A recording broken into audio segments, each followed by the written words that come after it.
पल भर में उस ब्राह्मण के प्राण सूख गए, क्योंकि जिस कंगन को उसने चालाकी से राजा को दे दिया था वही कंगन अब उसके लिए मृत्यु का कारण बन गया था। ये कोई कल्पना नहीं बल्कि संत रविदास के जीवन से जुड़ी एक प्रसिद्ध और लोकमान्य घटना है। काशी की पावन भूमि पर जन्मे संत रविदास एक साधारण जीवन जीने वाले महान संत थे, जिनके पास न धन था न अधिकार, बस प्रभु का नाम और निर्मल हृदय था। एक दिन संत रविदास अपनी झोपड़ी में बैठे प्रभु का स्मरण कर रहे थे। तभी एक ब्राह्मण उनके पास आया और अपना जूता ठीक कराने लगा। बातचीत में ब्राह्मण ने बताया कि वह गंगा स्नान के लिए जा रहा है। जूता ठीक हो जाने पर ब्राह्मण ने जूता सिलने के बदले में रविदास जी को कौड़ी देना चाहा, लेकिन रविदास जी ने विनम्रता से कहा, ये मुद्रा मेरी ओर से माँ गंगा को अर्पित कर देना।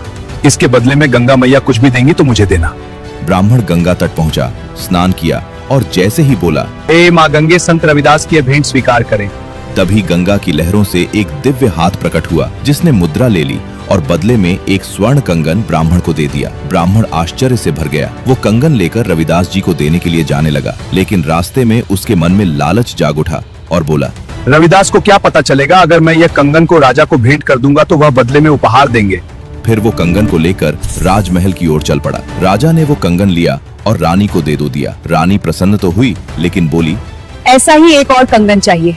ऐसा कंगन जो लाएगा उसको मुँह मांगा इनाम दिया जाएगा। अब ब्राह्मण के पैरों तले जमीन खिसक गई। वो पंडित बहुत सारे सुनारों के पास घूमने के बाद जब वैसा कंगन नहीं मिला तो डर से कांपता हुआ वो संत रविदास के चरणों में पहुंचा और सारी सच्चाई बता दी। रविदास जी ने न कोई क्रोध किया न कोई प्रश्न, बस करुणा से बोले, चिंता मत करो, गंगा मैया अपने भक्त की लाज रखते हैं। ये कहकर उन्होंने अपनी वही कठौती उठाई जिसमें वे चमड़ा गलाते थे, उसमें जल भरा और माँ गंगा का स्मरण कर जल छिड़का। जैसे ही जल गिरा, कठौती में वैसा ही दूसरा स्वर्ण कंगन प्रकट हो गया। ब्राह्मण की आंखें भर आईं। उसी क्षण ये सिद्ध हो गया कि जहाँ मन शुद्ध होता है वहीं गंगा स्वयं प्रकट होती हैं। तभी से ये अमर वाक्य जन जन में फैल गया, मन चंगा तो कठौती में गंगा। मुझे पसंद करने वाले जितने भी लोग हैं वीडियो को लाइक करके चैनल को भी सब्सक्राइब करें।